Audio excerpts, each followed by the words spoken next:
It's an honor to meet you. I really honor. Okay. In this movie, such an iconography, iconic figures, philosophy, psychology. Besides the visual spectacle and the action sequence, what do you want to the audience to take away from the film? What kind of analysis? Yeah, I mean, I think that like the movie is definitely like it is an exercise in sort of mythological philosophy for sure, but it also has a very sort of it's also very personal for me because it ends up being a fight between two men and their points of view. And I really love that part of it, that like you can sort of experience this sort of super grand philosophical argument, but at the same time you can have this really personal kind of interaction that I really love. The movie is released in the Easter weekend, and there is a lot of religious themes in the movie. A lot.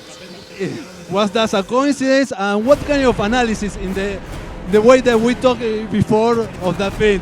In Man of Steel, it was a lot of that too. Yeah, the Easter release is a coincidence. I had the images of the film were conceived before that, but I mean, it works out, I guess. For me, it makes sense. And so, yeah, I mean, look, again, you know, I was said during Man of Steel, like, it's not a thing that I made up, you know, but it is a thing that I really enjoy because I think that it sort of shines a modern. It allows you to understand what happens maybe what happened to a savior in our world. A modern Messiah. Finally, I feel the need to put a rumor in rest. And the ending of Man of Steel, when Superman was taking down the world engine in the Pacific Ocean, it's true that there is a frame of Christopher Reeve's face amongst Henry Cavill. Fan rumor, fan theory? Fan theory, it doesn't exist. It's just the way it looks. It's not, I mean, if it looks like that, that's the gods, not me. Yeah. Thank you very much. Can you look at that?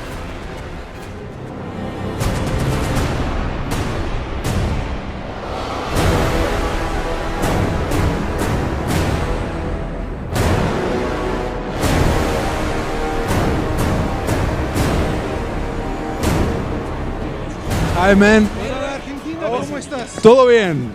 In Spanish or English? English, I'm afraid. I'll give you a little Spanish if I can. Oh. Hey, hola, ¿cómo están? Hola, hola, hola. Hola, México. Okay, man. It's an honor to meet you. For me, you are O'Banion, you are Holden McNeil, and now the best Batman in history, man. Thank you very much. And the director of Argo, of course. Thank you very much. Thank you. Now, I want to ask you. In this movie, we haven't the chance to the rivalry between Superman and Batman as colleagues or friends. In a future movie, would you like to explore that? In what sense? Explore which? Would I like to explore what?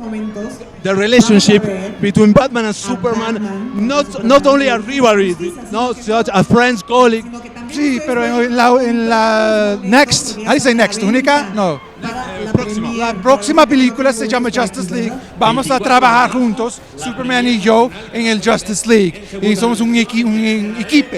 Entonces, creo que voy a estar muy bien. Ahora, sé que no. I know it's not up to you, and that you can say much about it. But if you were to direct the standalone Batman movie, what kind or what history do you want to tell? The Death in the Family arc, using flashback, Under the Red Hood. I mean, the seeds, las semillas are planted there. I think what I would do is probably, do in some ways what Zack did with this movie, which is to borrow certain things from the great comic books, but create an original story around it. Because I wouldn't want the fans to already know the story and be familiar with it, but I would borrow and steal great things that have been done before in the comics. If for this movie and the Justice League, what story do you take into account, revive? This movie really is inspired by The Dark Knight Returns, the Frank Miller comic, which is the first comic that I read as a boy that changed the way I saw comic books and storytelling. It made it more complicated.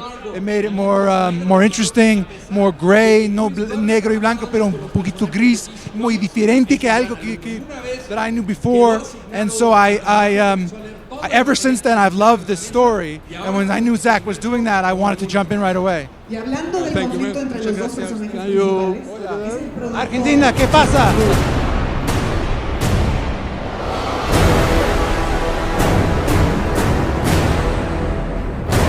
Bueno, con mucho ruido, con mucho quilombo.